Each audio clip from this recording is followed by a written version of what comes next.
Welcome to the Femcast. We're more than just a podcast, we are a movement, fueled by the voices, ideas and stories of women from all walks of life. We're here to amplify your voice, empower your ideas and ignite change. This is a platform where your story matters, whether it's celebrating success, overcoming adversity or raising awareness on issues that shape our world. By subscribing, commenting or reviewing, you help us grow our community so we can continue bringing these important conversations to the forefront. Connect with us across social media at the Femcast and be part of a growing community striving for equality. Join our mission. Share your story. This is the Femcast, where your voice leads the way. Welcome to today's episode, where we explore the transformative world of Fit to Learn with its visionary founder, Charlotte Davies.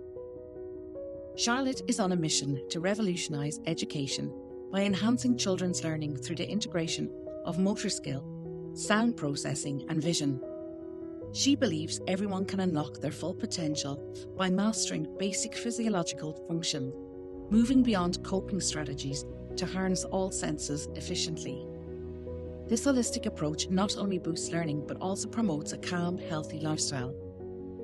Fit to Learn leads this movement, specialising in motor skills, Tomatis Sound Therapy and visual skills, all woven into engaging activities. Charlotte's journey began with her son's struggle with a lazy eye, sparking her quest for alternative methods to stimulate eye-brain connections. She emphasises the importance of integrating primitive reflexes and bilateral motor skills, highlighting the negative impact of modern lifestyles and screen time. Join us as we delve into how Charlotte is paving the way for a brighter, more integrated future for our children. Hi Charlotte, you're very welcome to the podcast. It's lovely to have you on. Hi Anita, it's a real joy to see you again. Thank you for very inviting much. me. Charlotte and I met last year. We connected on LinkedIn and Charlotte spent a few days here with me and we went through what Charlotte does. So I'm going to let Charlotte tell you who she is, where she's from and what her past experience has been. Hi, I'm Charlotte Davies. I run a small social enterprise called Fit to Learn. I live in York in the UK and I'm a former teacher, and now I show people how to bring together motor skills, sound processing, vision, so that they can learn anything calmly and age gracefully. Beautiful. So go back to how you got into this, Charlotte, because you're obviously an educator. So I was happily working as a senior educator. I thought I knew everything there was to know. And then, of course, I had my own child. And then I actually did some learning. And my own son had a lazy eye. It was eye patched. And that resulted in cutting off links from eye to brain. And he came home from school one day and described a game. And it was obvious he could not recognise his own friends. And I knew at 3, his vision wasn't that bad. But by 6, we really had lost it. And I knew that had impacted on his motor skills development because he was losing control of his left side. And I'd been worried about that. And it was just, that moment when your jaw drops and you realise your child isn't seeing. So I started researching. Can I just go back there, Charlotte, right? So he's coming in, or you're saying he's got a lazy eye. How did you know that putting the patch on? Did you know before you did this work, or did you know by putting that patch on at that stage, before you went into the work we're going to describe that you do? Did you know that it stops the brain connecting to the eye? I had no idea that experiments had been carried out in the 1960s on cats that showed that. Nobody had told me, and the hospital had insisted we eye patched him for 3 years. And that had a devastating effect. I've now worked with a lot of other people who've had the same experience. So I would make it illegal. I would not eye patch any child. What you need to do is stimulate the muscles around the eyes. You need to stimulate connections between the eye and the brain.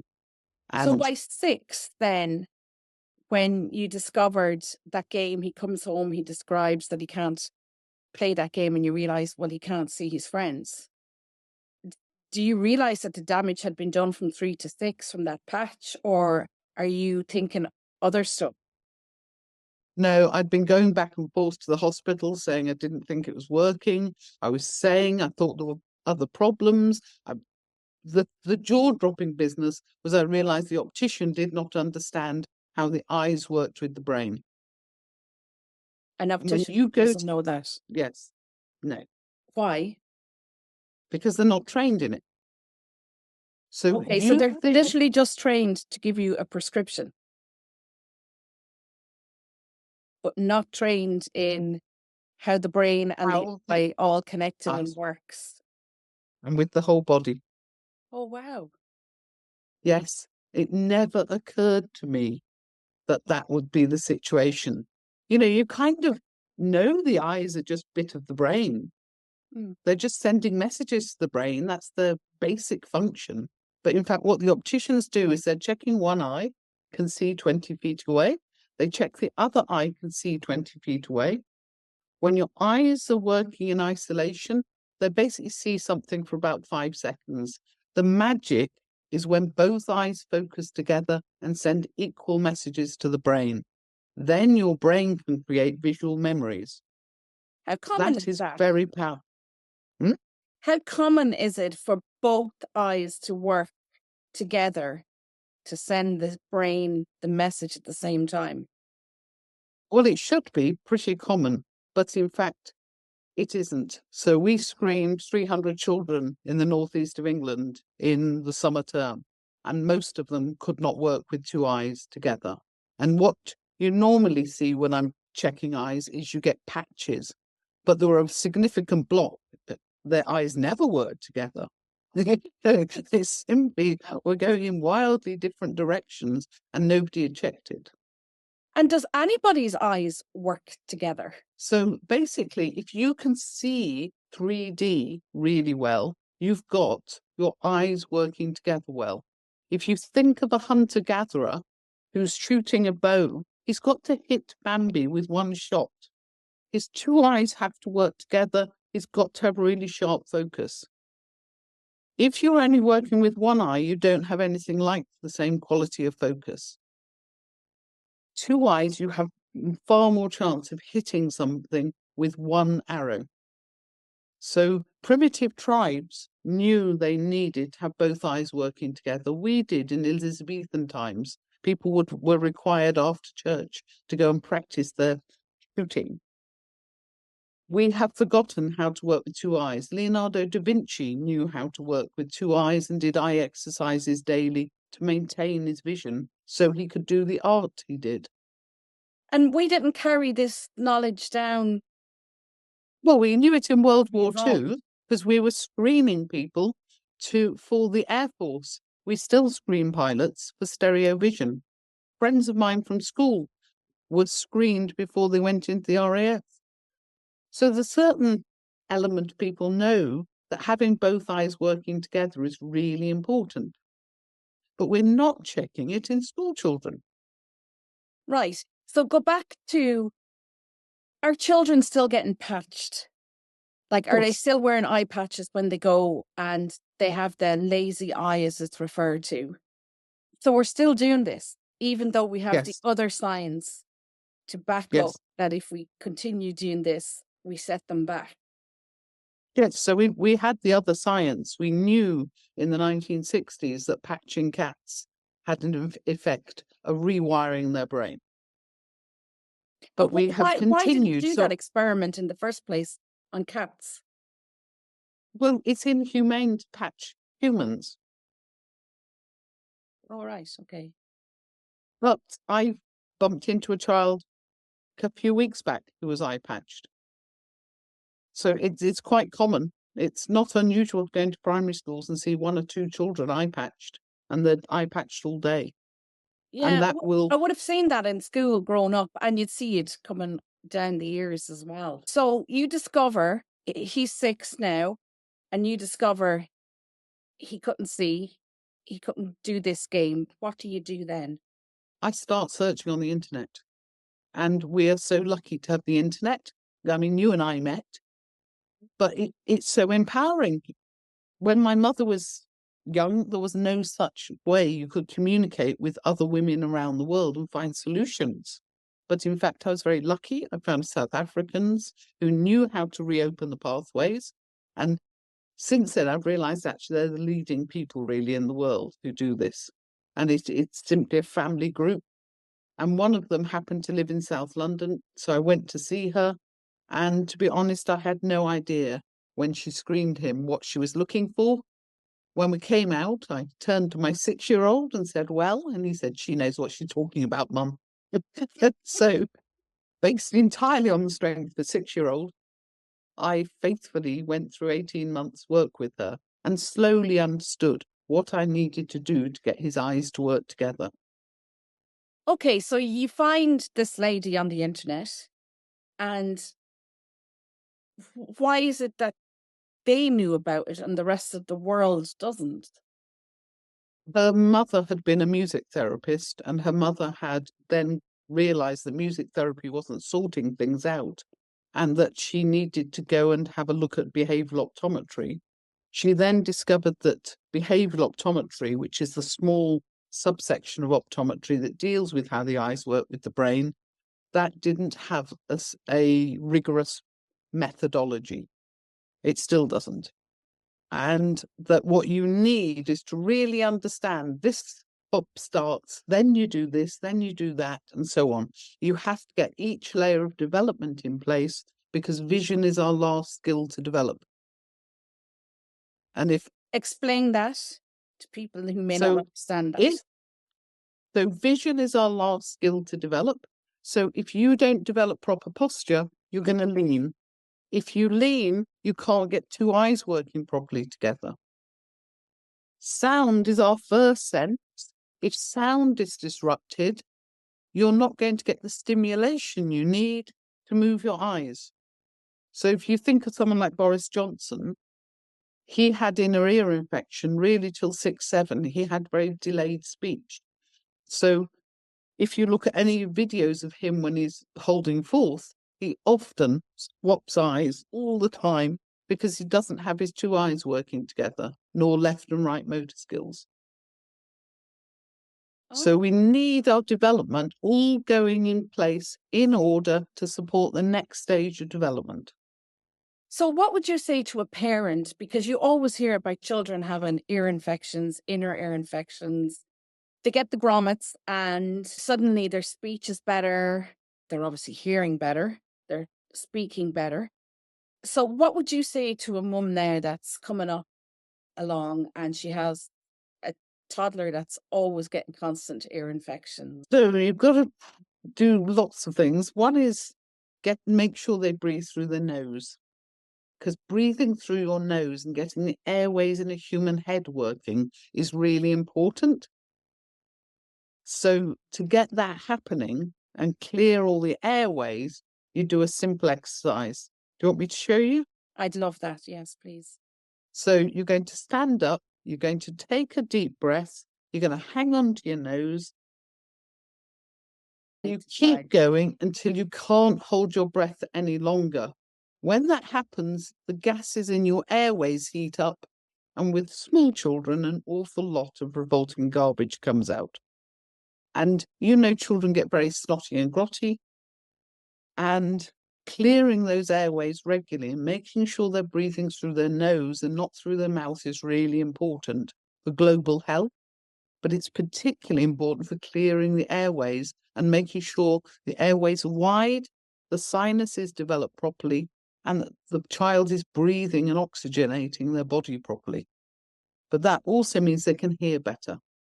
Once those airways are clear, just like you're putting in your grommets or whatever, but you have to keep those airways clear. And of course, children get cold after cold. You then need to get the muscles in the inner ear exercised.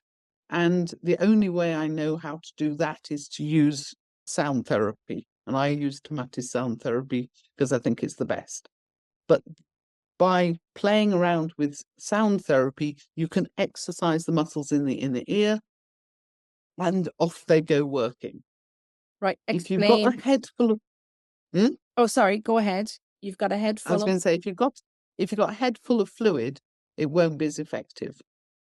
Okay, so explain sound therapy and Tomatis Sound Therapy. Okay, so Dr. Alfred Tomatis, back in the 1950s, 60s, 70s, realized that humans process sound through air, but also through bone. So if you feel the back of your ear, you've got a lump. Right at the back of your ear is a lump. Mm.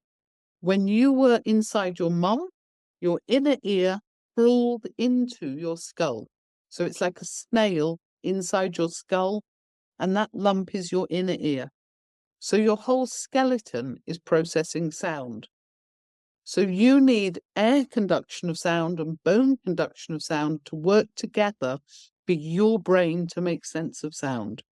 You also need left and right sides of the ear to work together for your brain to make sense of sound. So your poor old brain, in 8 milliseconds, has to translate sound coming in on bone, right and left, sound coming in on air, right and left, and make sense of it very, very quickly. It's all going on in 8 milliseconds. That's a lot of physics. It needs to be quite precise. And if you've had a lot of ear infection, it will have scrambled that. It'll make the muscles in the inner ear lazy. There'll be problems with the processing of sound. So getting it working has a great effect on the child's speech, but it not just the inner ear is connected to your motor skills, it's connected to your eyes, it's connected to your facial muscles. So all aspects of social engagement are affected by sound. All aspects of learning are affected by sound. So getting sound processing working is the first step to getting learning working well. Okay, so you have these small children, constant ear infections. You often hear parents or SNAs or school teachers saying, "Oh, he's a bit or she's a bit." What's the word I'm looking for? Not as advanced as maybe his peers, but they're not looking at the sound or That's right. questioning, is the child taking in sound?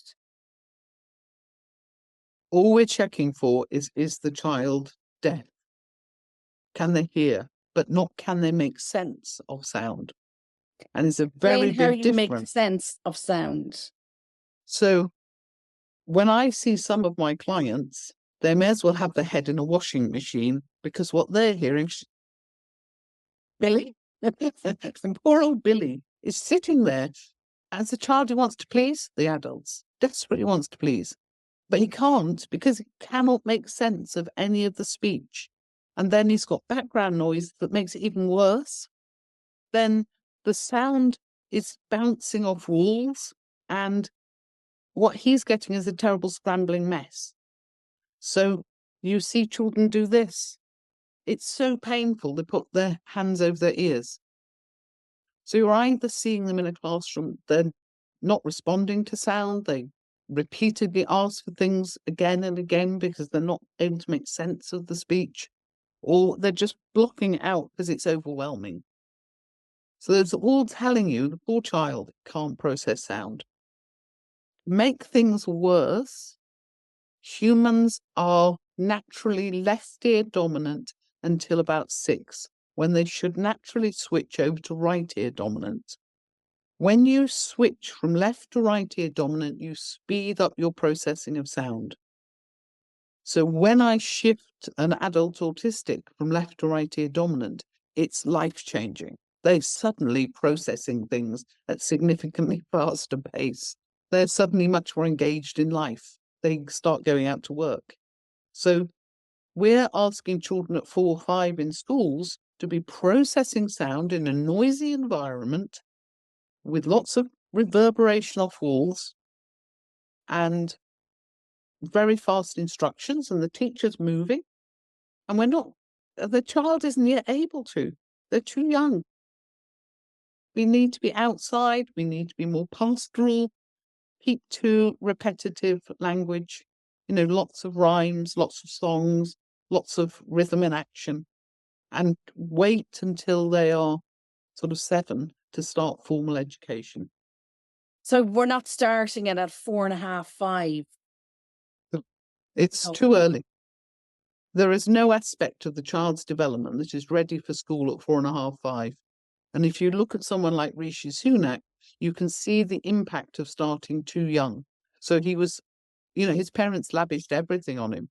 They spent a fortune on his private education. Yet when he writes, he only writes to the right of his midline and he only uses his left eye. Google any picture of Rishi Sunak writing and he'll be down to his left eye, writing just to the right of his midline. That affects your ability to understand any concept as a whole.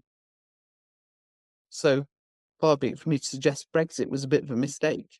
But you can't understand concepts as a whole if your left and right sides, left and right vision are not working well together. So when Dr. Tomatis has been working on this since the 60s, 70s, 80s, does he go out into the world and he knocks on doors and said, I have found this, you want your children to process sound, their vision to be better or perfect, and their learning abilities to soar, then do this program and test all children? So he was very much into the sound aspects, but yes, he's very highly respected in France. So within France, he is seen as an absolute leader in this area and does phenomenal things with the hearing and sound and speech of people with learning difficulties, industrial workers and singers. So he's hugely respected. But there's not a lot of money in it, if you know what I mean. So Right. It's not like pharmaceuticals. There's a lot of money in pharmaceuticals. It's not like selling glasses. There's a lot of money in selling glasses. There's a lot of money in hearing aids. Do you get the idea? Yes. Sorting people out. There's certain lack of readies. Okay. So we're back to, unless you actually have the money to go do this, and you have the time and you actually identify it in your child and you go further, like you investigate, why isn't he learning as quickly as his peers? Because they're bright. Yes. They have, There's no such thing. There really is no such thing as a stupid human. So, the way we're labeling children then young, oh, he's got ADHD, he's on the spectrum. We have all these labels so would that remove them, or is that another? It would, because, but somebody is making quite a lot of money putting labels on children and not having to invest in any technology. There's no evidence for these things. So during COVID lockdown, I had clients who were being labelled ADHD. No one had seen them. They just filled in a tick sheet online. Even now, clients come back to me and say, well, my child's been told the whatever, and they have actually, no one has checked their motor skills, their sound, their vision. And they haven't said, okay, what can we move to see? Because if it's immovable, then yes, you're neurodiverse. But for the vast majority of people, and I'm yet to find anyone that's not flexible, they can move. Okay, so explain, I bring my child to you. What do you do? So the first thing I do is I thank your child for bringing you to me and tell them that we're going to test the whole family because their parents are decaying and we need to sort them out. And I get the child on my side. So I want the child to feel that actually this is all modern humans. They're not special. And kids love that, particularly when their parents fail the test.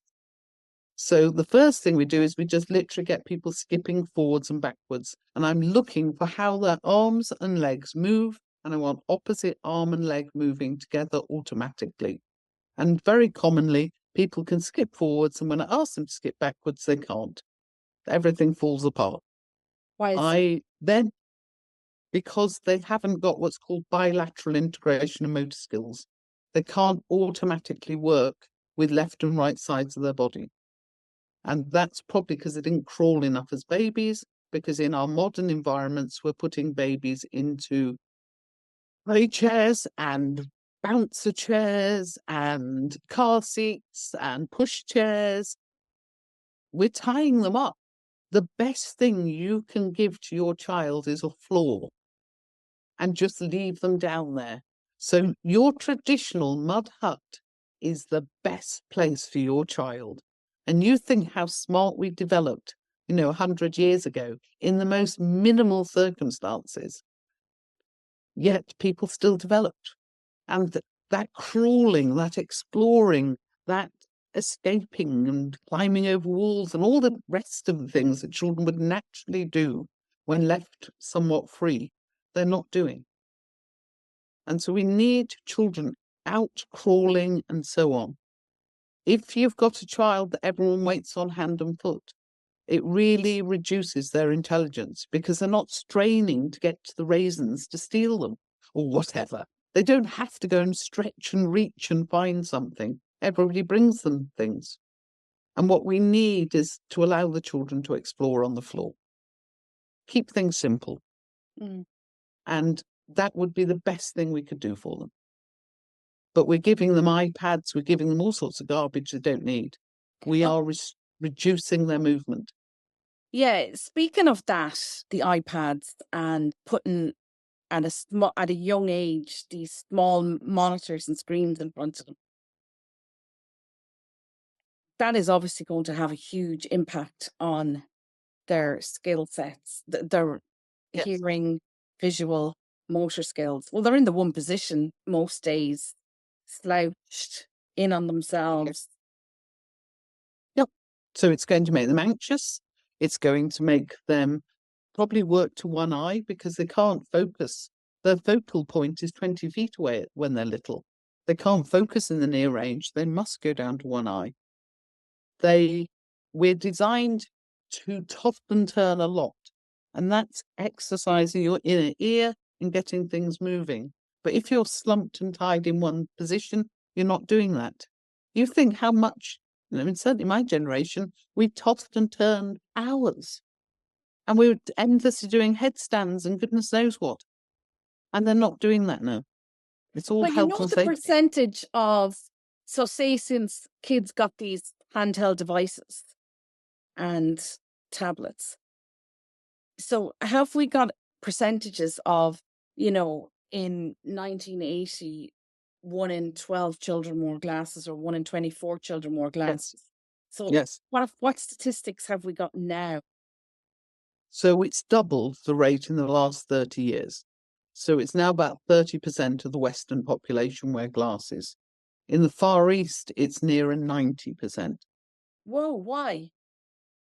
Well, that's partly because they're on the iPads, etc. And it's partly because they start school too young and they're doing too many hours of school.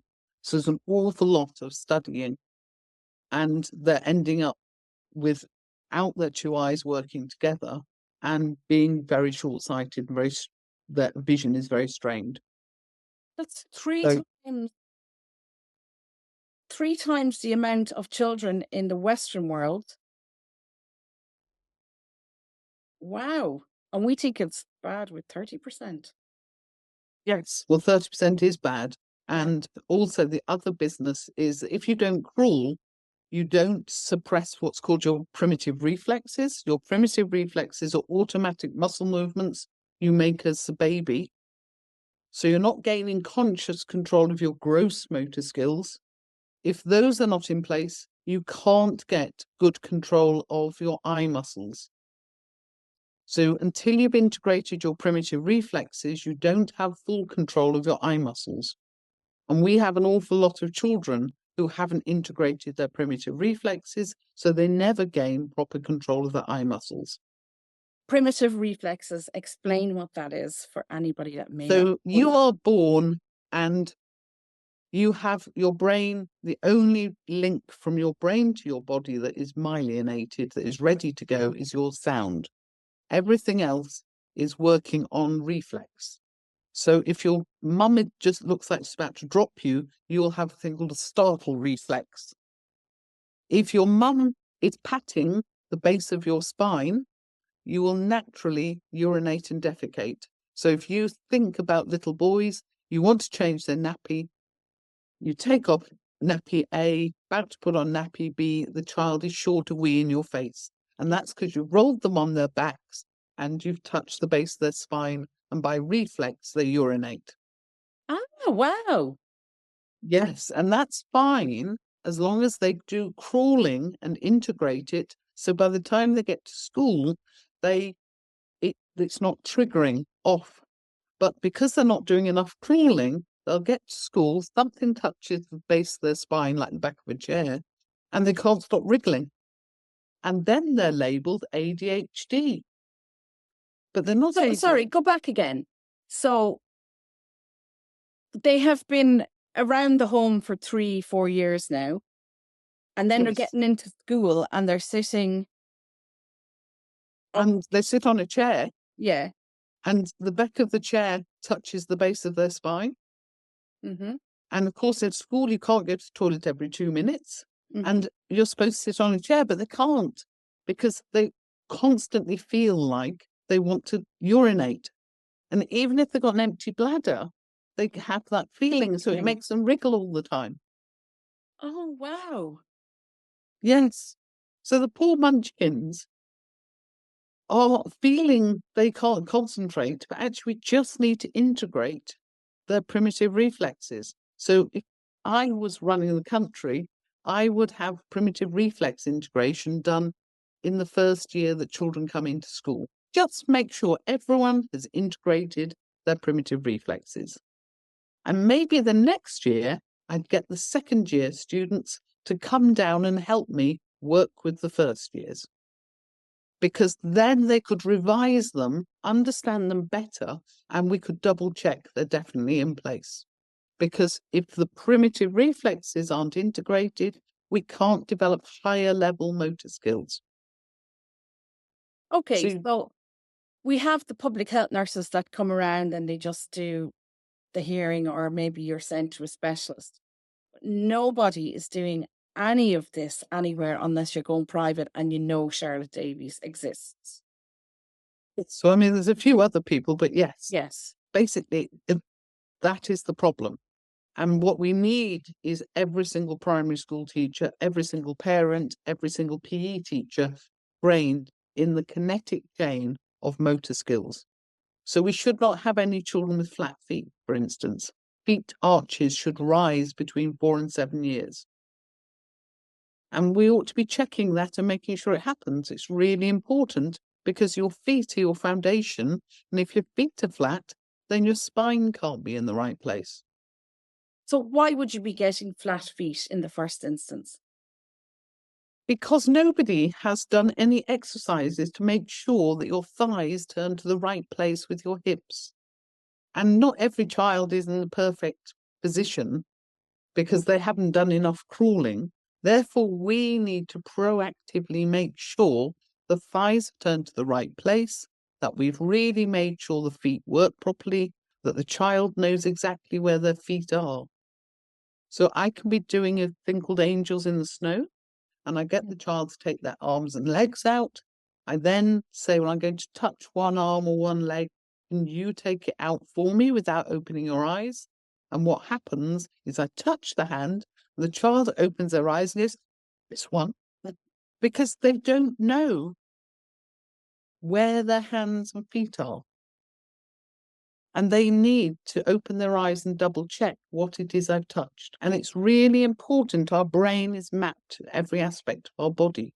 And those sort of little details are really important to do in those years from 4 to 7. So, you know, in nursery, we do that head, shoulder, knees and toes.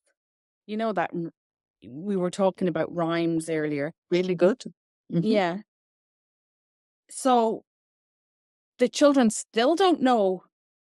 That's right. You get children who you think might have a few difficulties lying on their back, on the floor, eyes closed, ask them to take out their arms and legs in Angels in the Snow, then touch one arm, one leg, and see how many open their eyes and say, this one.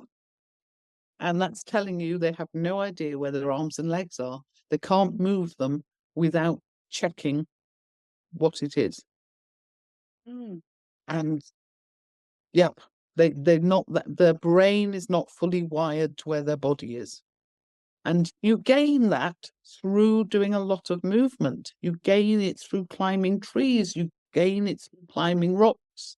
All the dreadful things we did as children, children now have a much smaller zone where they explore. They truly do have a smaller world, don't they? Yes.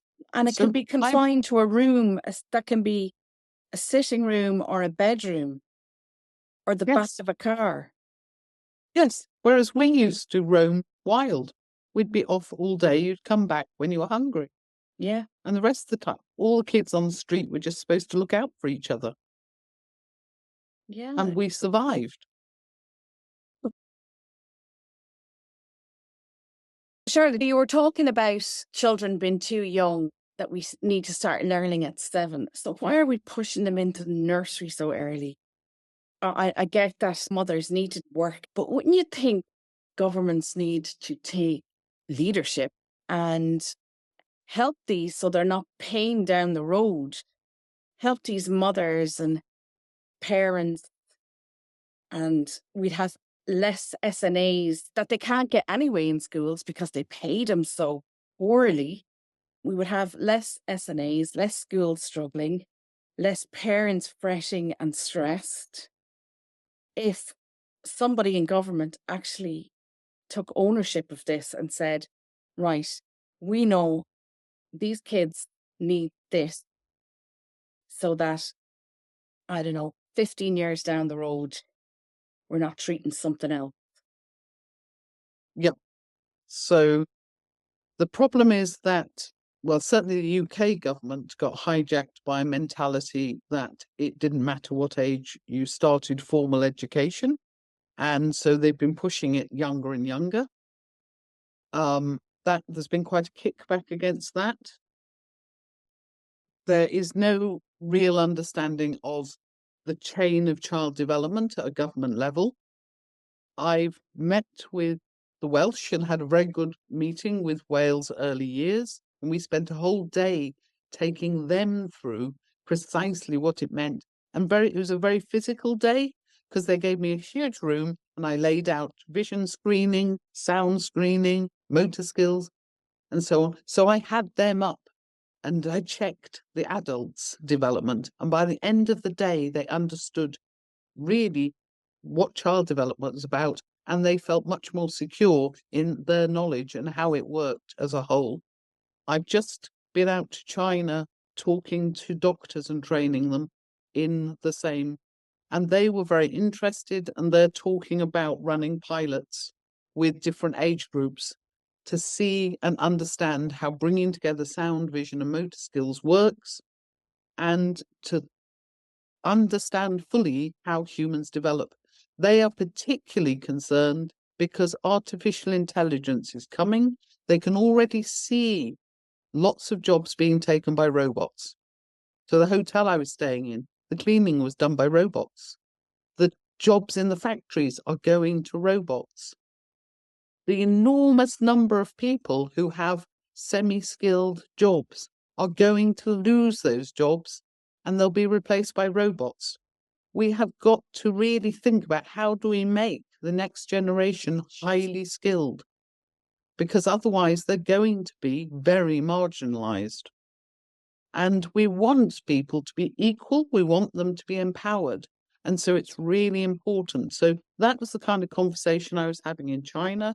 And there was a lot of interest in terms of skilling up the workforce, in terms of preventing problems, and running pilots so they really understood and they really trained in the area so they could understand how it worked.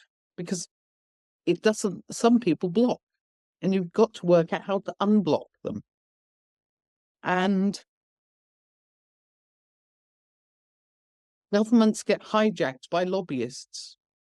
So I have been asked by some people in the British government for thousands of pounds in order for me to have access to government decision makers. I can't afford to pay thousands of pounds. I have choice. I can either work with real people or lobby politicians. I'm not going to pay to lobby politicians. That's But that means, so they want a few grand, put your name on a list and say, right, so if we have this meeting with educators, oh, we'll give Charlotte a ring, and Charlotte, this opportunity is here because you've just paid us thousands to be on this list. Yes. Wow. Shouldn't that be the other And way that, around? yes. I And care is so your much. business a social enterprise? Well, I care so much about the state of modern humans. I am perfectly happy to come and tell you for free, but just spend time really understanding. Don't spend thousands on a phonics program for 4-year-olds when 4-year-olds are left ear dominant. You can't hear the full range of the sounds in the English language until 7. So we are literally forcing children through phonics programs they can't sound process. Nothing is properly worked through. There is no proper understanding of the order of things, where it would be most efficient and where the children would really enjoy it. Because you think how much as a child you enjoyed singing games, and you enjoy them because that's just the right age. You love repetition and rhyme, and you're building language skills. But it's like that. Like, we remember songs from the 80s, and you'll sing them 40 years later. But could you, like, sometimes I couldn't remember what I read 10 minutes ago. Well, that's to do with the fact that you do recall things from your childhood and your teenage years much better throughout life. So if I go into an old people's home where everyone's senile, I take a bunch of beavers, scouts, and they sing campfire songs. The old people will perk up and know all the words. All right. Much better than the beaver scouts, because they sang them endlessly as children. And you're really wired to sound. It's there all the way through your life. So if you miss stages, you're missing that really nice bit of wiring. Yes. You've- And so go back to government. I'm going to say here, UK, and I'm based in Ireland. Everyone will know that with my accent. But so China is open to it, and you were received well in China. Yes, your own government won't do anything to improve the lives of children going forward and having really highly skilled people in their country. Yes, well, we've got obsessed by random controlled trials and education research. But What's we random can't do- controlled trials mean? So imagine you've got a whole series of identical mugs, say. Then all the mugs are exactly the same. If they can all be pre-numbered, you could choose one at random and you could test it for quality. That works if you're working with mugs. There aren't many variables. If you're working with invoices, it works as well. If you're working with little woolly humans, it doesn't work because they all come from different families. They are developing sound, vision, motor skills, breathing, flat feet, you name it. They vary in a million different ways. And they're in a classroom with different teachers who also have different development. And the classrooms, anyway, are physically different. Some are really great. Some have got awful lighting. Some have got terrible blackboards, whiteboards. Everything is variable. So the idea of saying to me, we've done a random controlled trial and our thing says that this is the best way to teach a child, then it's really not true, because I don't know how many of the children in that room have problems with sound processing. So it wouldn't matter what intervention you brought in, the child wasn't going to be able to learn it anyway. I don't know how many children have got double vision and so on. We haven't checked the state of these children. They're not all the same. But we've become obsessed by random controlled trials, and we keep inflicting on the education system this any lesson you teach, it has to have certain added value. It's got to be done in this particular way. It's rubbish. It's absolute rubbish. But the politics around it, the power games going on in academia around random controlled trials and education research are quite frightening. And what they're not doing is saying, how does a human develop to learn? And if you don't understand that basic framework, everything else is rubbish. So you were really well received in China. Do you think that's why it's one of the strongest economies probably in the world? They're ahead producing stuff, that they want the best.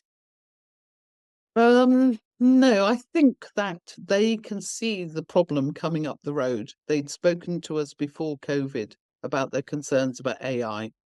They also are more concerned about social unrest, and they don't want to have an alienated group in the population. Whereas I think in the West, we've allowed this growth of these multi-billionaires so that the rich group have got very much richer in the last 15 years, while everybody else's incomes have stagnated.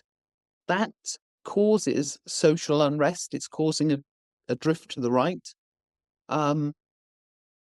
There is also a much better understanding in the Far East of whole body medicine.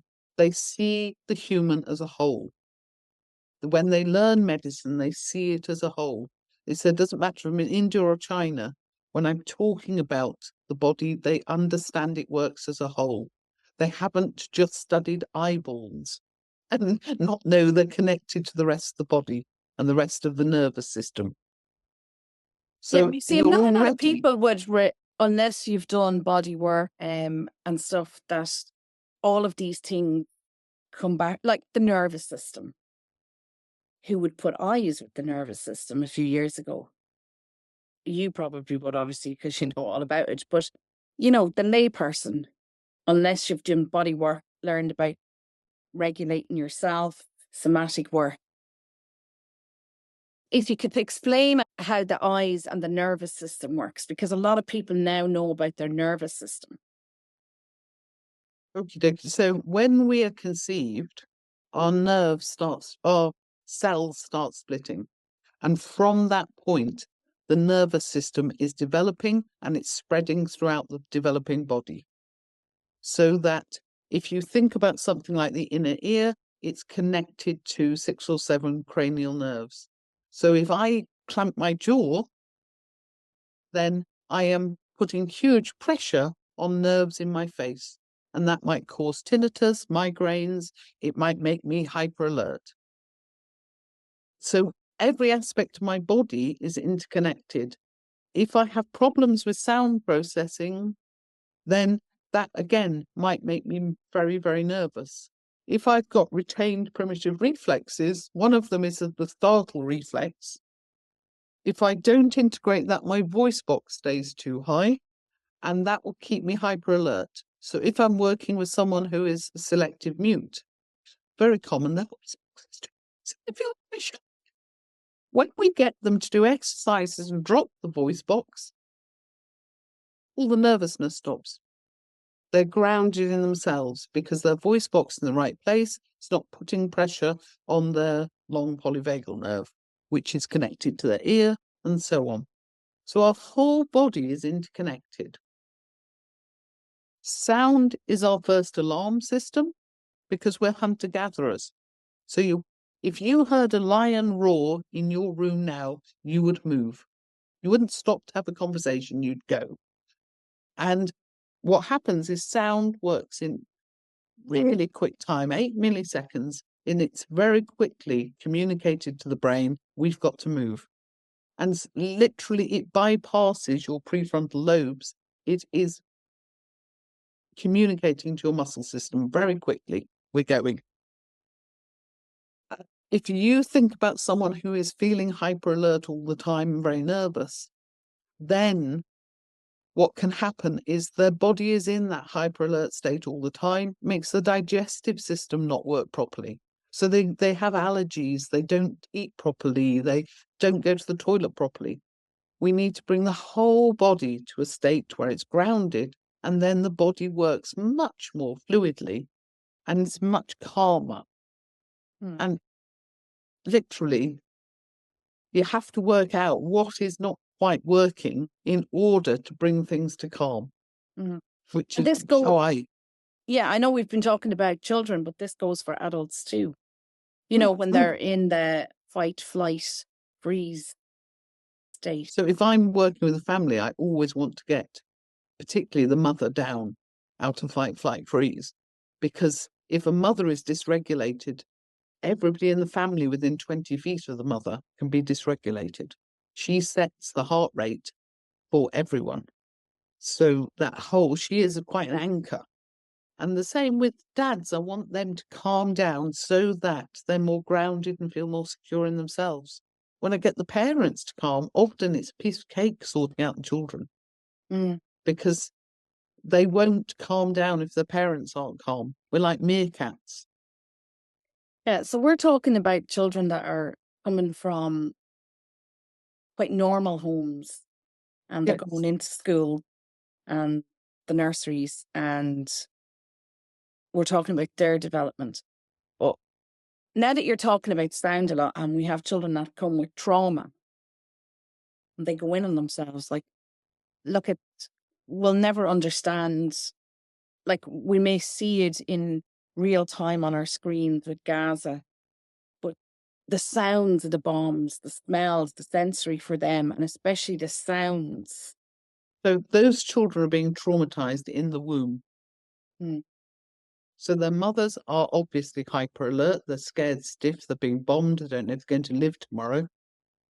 And they don't know if they're in a safe place at all. So the mothers are permanently hyper alert while pregnant. That impacts on the child's development. So I have orphans and foundlings I work with who will have been traumatized before they're born. And that affects their development and makes them potentially quite violent as adults. So that if we don't calm them down and bring them to a good coherent state before they're 12, we've then got puberty coming in, and somebody who's already very dysregulated then gets a big burst of hormones and they can become quite aggressive.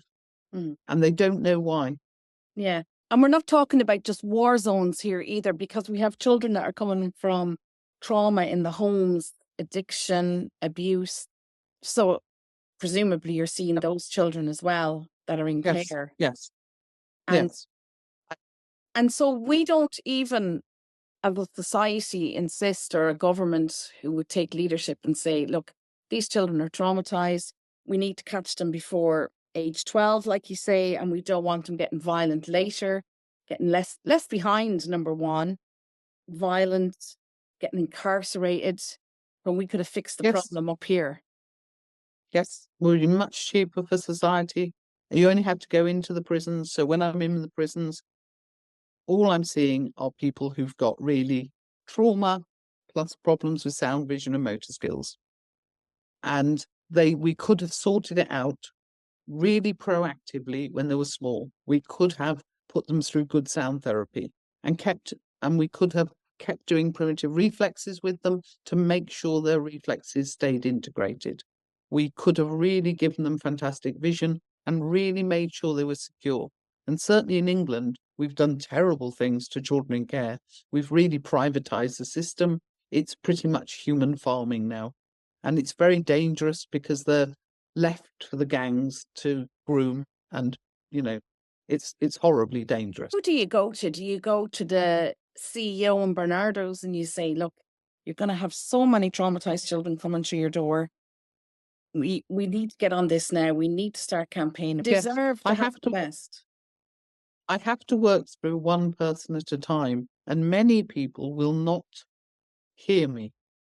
They simply have been trained in social work or psychology, and they will only perceive the world through a certain framework, and they can't believe that one could change things significantly. And they won't persist with a program for 12, 24 months. And when you've got children that damaged, you have to be seriously thinking about 24, 36 months. Every single stakeholder is supporting it. It's not just something they do on a Tuesday afternoon. They're doing it every single day in multiple ways, building up and integrating their senses and motor skills. And it's got to be coherent and it needs to be monitored. So one of the things I'm talking to the Chinese about is using artificial intelligence so we can monitor big numbers. And we've got some technology from Sweden we've been using so we can screen large numbers of children's eye movements, and we can screen through a child in 5 minutes. So And what are they looking at a small screen like the size of a phone, and to see how their eyes are working, and no, captures that? no, I have a big screen. We've got an eye tracking technology that automatically links onto both eyes, that gives me the data on how their eyes work when they're, say, reading numbers, how their eyes work when they read for meaning. And that tells me, is there a difference when they're reading numbers than when they're reading for meaning? When you read numbers, you're just tracking your eyes. When you read for meaning, you're bringing sound in. And if the eyes are disrupted when you're bringing in sound, then I've also got a sound processing problem. So how are you reading for meaning? Are these children saying the words? So they're reading a story. All right. So it's got to be Brilliant. something meaningful. So when I read a story, I'm very immersed. I disappear down the pit with Stig of the Dump. There we are in the cave, the water's dripping. I am grubby, with things are carrying on. I can smell the fire, etc. I can visualize what I'm reading. A lot of these children are not. They don't visualize what they're reading, they're decoding. Afterwards, they often have very little recall of what it is they decoded.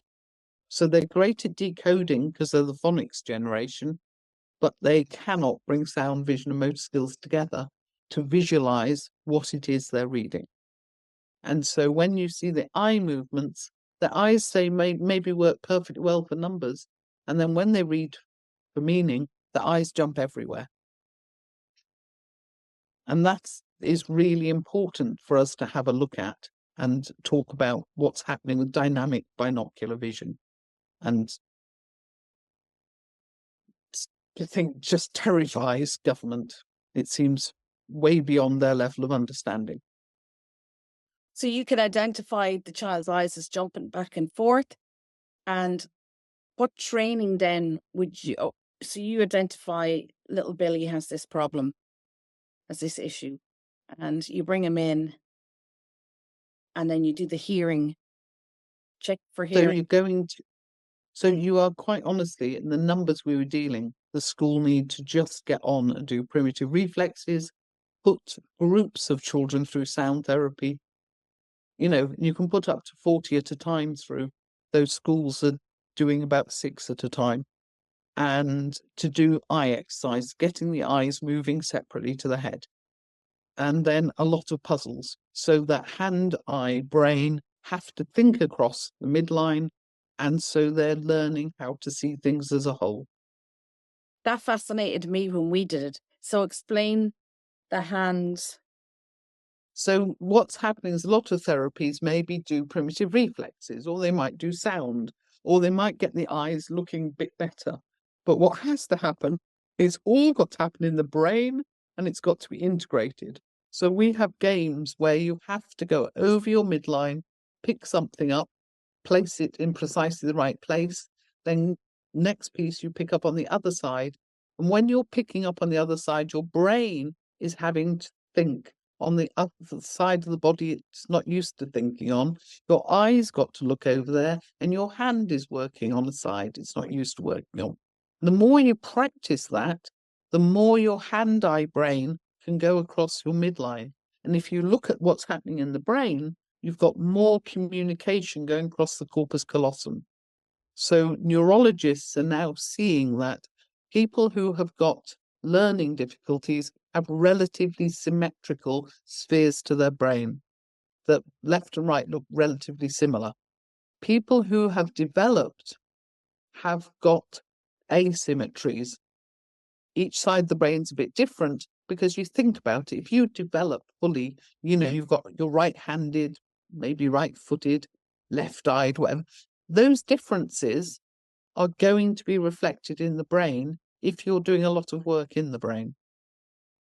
If you're just learning mechanically to march and it's not happening in the brain, then your brain will not develop. So the way some people learn, they've great memories to remember information and list it off for exams, but they actually don't know the meaning behind it. So what they're bypassing their visual system. They're just listing. So I always, when I'm assessing clients, I play a memory game. And if they get to be too good at it, I start distracting them in order to get them to the point where they can feel that actually their recall isn't that good. It goes very easily. And even when I was a senior teacher, I knew that half my students were very anxious and would be going into the exams, having worked very hard, but they'd be going apple, orange, banana, pear, apple, orange, banana, pear. Whereas there was another group of students who would seem to do very little work who got all the high grades. And they were the ones where everything was well integrated. So they only had to read the notes once and they had complete visual recall. That is a huge advantage to studying. When everything is integrated, you're taking a photograph of things. You visualize everything. Everything is much more exciting. And you're not desperately using touch and talk to try and edge your way around the world. So do the parents of children that want their kids going to Cambridge and Oxford, are they biting your hand off to get their children in front of you? No, because I don't really market for that. I tend to get referrals. Yeah. So I used to do a bit of 11 plus work when I was down in London, but people develop narratives around their child anyway. So if their child is doing wonderfully, they believe their child is naturally brilliant. If their child has a problem and things have gone wrong and they continue going wrong, that tends to be when they come to see me, when they've got quite desperate and somebody has said, go and have a go and have a look. And at that point, they may have been thinking about my sort of thing for a couple of years before they see me. And then they move. Yeah. So moving on from the children, and we know what we can do there if you can just get people to sit in a room with you and say, what is it you need, Charlotte? How many people do we need to bring on to train so that we can go into the schools, we can reduce the SNAs, we can have the grades that every school wishes they had.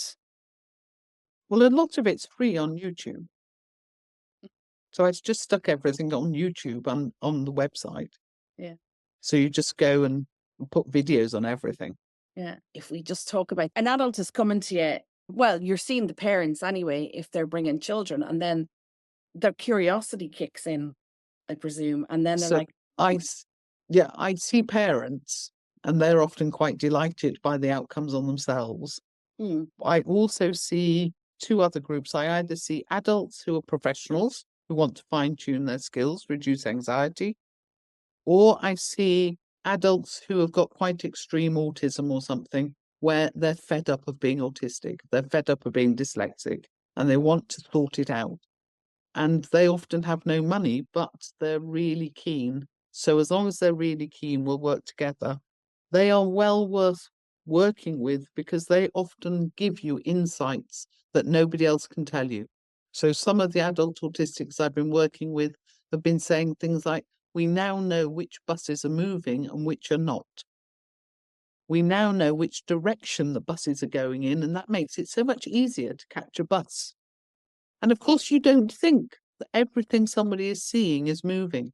But when they can describe what it was like before, what it's like now, it is really useful because then you can understand the children. When you've had somebody who's been long-term unemployed and then they can work on a checkout, you're thinking, that is really interesting because I would hate to work on a checkout. You think about it, you've got all these customers, everyone's complaining, all that stop. You've got the electronics of the checkout and the money. They can deal with all of this. And 6 months ago, they couldn't go to work at all. wow. Yes, so just sorting out some basics, getting their sound over to right ear dominant, getting their motor skills and posture just a bit better, getting their vision calmed down can make such a difference to someone's life. And are business people using this technique to bring Yes, them some do. on in business and leadership. Yes. So it tends to be more discreet work, but it's about getting people to the point where they know in a meeting they're absolutely certain about what they're doing, and that it tends to be slowing their decisions down so that they're not wasteful, and so that they are able to process what everyone's saying, weigh up evidence, and focus in on their objectives and not get distracted by other rubbish. Oh my And God, you should be sitting in Parliament with these people. but women have very little status in Parliament. Women simply don't have their voices heard in our society. And if you aren't playing the professional game, but even in the profession, very few women get to the top where they can really influence things. It's sad we're in 2024 and we're having this conversation. It's quite It depressing. is. It is quite depressing. But you look at the Dodi Al-Fayed situation, and several people have said to me, "How can that happen?" And I said, "Well, that's what was happening when I worked in the City of London. It's happening all the time." It is. And It's happening everywhere and it's not going away. no, Just hiding it better. yes, the women who get to the top tend to be those who will toe the party line better. No. Disruptive people do not get to the top. No. Well, you see it in the States at the moment with Kamala. Yes. Like, she's going to continue doing what Biden did before. She's not going to say, no, stop, we're not going to arm them. It'll probably get worse because she'll have to prove herself. Yes. With the boys. Yes. And it often is work. That's very typical. Mm. So I think the thing is, it's woman to woman often. It's just empowering people and giving people the skills and supporting people when they set up their businesses to do the same as me. And I have got a lot of people around the world doing the same sort of thing who I meet on webinars and I support. And I was talking to an Irish colleague only yesterday, talking through, and supporting her in her business. And how many Tomatis trainers are here? Consultants? Oh, not many. I think we're talking less than 10. For the whole country? And yes, because my memory was it was very, very expensive. And when I did my training, there was a headmaster from Ireland came on the course because he'd spent so much sorting his son out. And then he realised it would have been cheaper to train up. So he trained up in order to go back to the village to offer something free or cheaper to the community. And to be honest, it often is much cheaper to train up because like a lot of my resources are free online. The expense is training in Tomatis and the technology, but you can keep it relatively cheap. And the more we share for free and the more we support each other, the more empowered we get. As we always say, it takes a village. It does. And there's no benefit to me at my age selling you knowledge. I want your children to be successful. I want your grandchildren to be successful. I want my grandchildren to be successful. There is no virtue. I'm not going to be able to take anything away to the next life with me. All I can do is hand over my knowledge to the next generation. That is our duty. That's so beautiful. I wish all billionaires in the world, I just wish they would look at it like that, because you can't take it with you. And there's only so much you can live on before it gets boring. Yes, and actually it's much nicer when something's a treat. Yeah, and you give. Yes, and giving. I mean, there's no greater joy than your community. So supporting other people to build up skills is the most important thing. And also, the cheaper we keep it, the more powerful we are. Absolutely. Because you can impact on more people. So you can be much more powerful if you're used to finding a way round than if you are locked up in your obsession with money. Thank you, Charlotte. I will leave you the link for Fit to Learn here and your link to your YouTube videos. Can we just quick one about your workbooks? Don't you do workbooks? I do 2 books. One is on sound processing and one is on motor skills. And we've also we've got a box of resources with some videos supporting it that we made during COVID, which helps integrate sound, vision, motor skills. Yeah. You could set up a conference and I could pop out to Ireland and we could have a fun couple of days. That would be wonderful. I'd love that. So just find a room, something cheap and cheerful, put out the adverts, bring in the community. And it's about skilling up women. Fantastic. We could have That would be wonderful. I'll get working on that now. Excellent. Thank you Super. so much, Charlotte. Thank you. Really lovely to see you. And you too. Thank you for tuning into this episode of the Femcast. We hope it has helped shed light on the critical issues affecting us today. If you or someone you know has experienced anything discussed in this episode, please log on to our website, thefemcast.com, for support services and help. Don't forget to subscribe, rate and review our podcast to help us continue bringing these important conversations to the forefront. Join us next time for more inspiring stories and empowering discussions. Stay strong, stay informed and stay connected. This is the Femcast.